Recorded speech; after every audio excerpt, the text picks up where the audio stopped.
Hey YouTube, welcome back to the next knife in Grandpa's collection. This one is labeled, Syracuse Knife Company in USA. Is this the one? Sorry, as I struggle through this. Yeah, there you go. Syracuse Knife Company USA. So when looking this up, it appears that this was just a label, and it was made by Camillus somewhere between 1935 and 1940, and they just labeled it Syracuse, which to me, this is what people are assuming. I assume they're correct because I looked through my grandfather's collection, and in my Camillus pile I find this guy. Looks an awful lot the same, so I'm assuming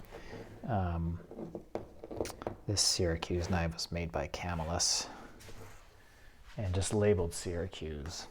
So, with that said, that's kind of an interesting little thing. With that said, here we go to kind of clean this up. My grandfather wanted to sell it for $1. I will take off the masking tape here. My grandfather was never a collector's collector. And what I mean by that is he did not know the value of these knives. He, like I said, not, like you saw, masking tape with $1 on it. He just looked at him and go, worth $1. He didn't research them. As far as I know, he never researched to find out much about Camillus or blade handle materials or things like that. He literally just, hey, that looks neat. I mean, he might have, my guess is that he knew about the tang stamps, of course, that's pretty obvious, but he would sort of make sure that, as he was buying them, I don't remember ever owning a Syracuse. Okay, I'll buy this. And that would be as far as his collection would go. He didn't buy and sell and trade pocket knives. He just didn't care about that, as far as I could tell. Again, keep everything I'm saying here with a grain of salt. He didn't tell me about these things. We didn't talk about them. This were just my observations. He just thought they looked neat. That was the extent of it. Now, I have found, just sort of some foreshadowing, I have found that there are some very valuable knives in here, even more valuable than the ones I have already shown, which are pretty valuable so far. A lot of people told me these are the dream knives and everything, and I really appreciate that, and I agree. It's kind of funny, but these really are the throwaway knives because they were just jumbled together in a bin. So that's why I don't think he knew what he had in all of these guys. So as I'm going through here, sort of making discoveries all over the place here.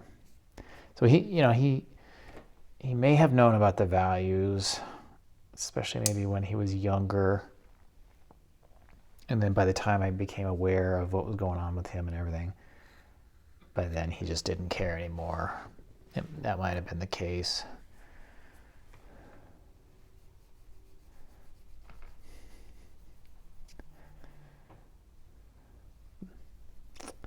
But his wife, my grandmother, always was just like, show him the pocket knives. But whenever I asked anybody with them and stuff like that, the biggest takeaway from everybody was just the amount. They all knew he had a ton of pocket knives, but they never pressed upon me that, oh, he's got a ton of valuable knives, or he's really a collector of these knives.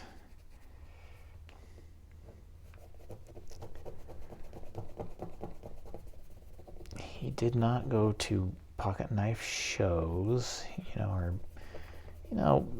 back then, 70s, 80s, and 90s, I don't feel like they really had Pocketknife conventions and things like that. If anything, it would be gun shows, and Pocketknives would be sort of on the side of the gun show.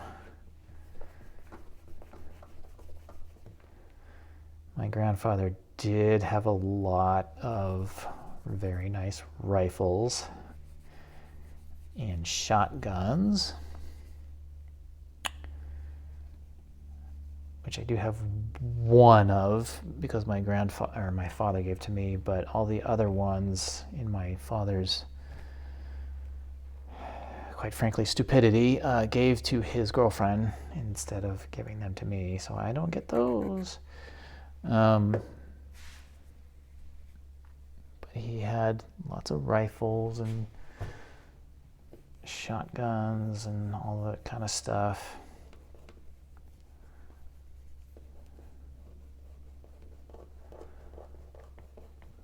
But, I keep sort of, I'm sure you guys can sort of get the point. He collected them just to be a collector, he didn't display them anywhere. He didn't have cabinets with windows.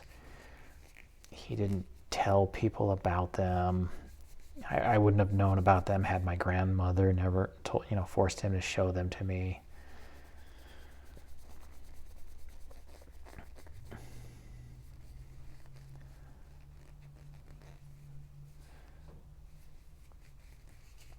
So I feel like, if he was alive today, he'd be surprised by these things. So, oh, wow, I didn't know that.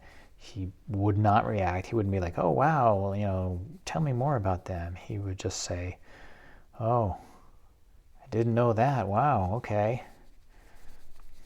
And that would be about it. I think, he's not alive to tell me. Maybe he might have surprised me and said, I want these knives back. I don't know. My father never did a whole lot with them. Sat in the back room. He did not want me to sell these knives. But screw him.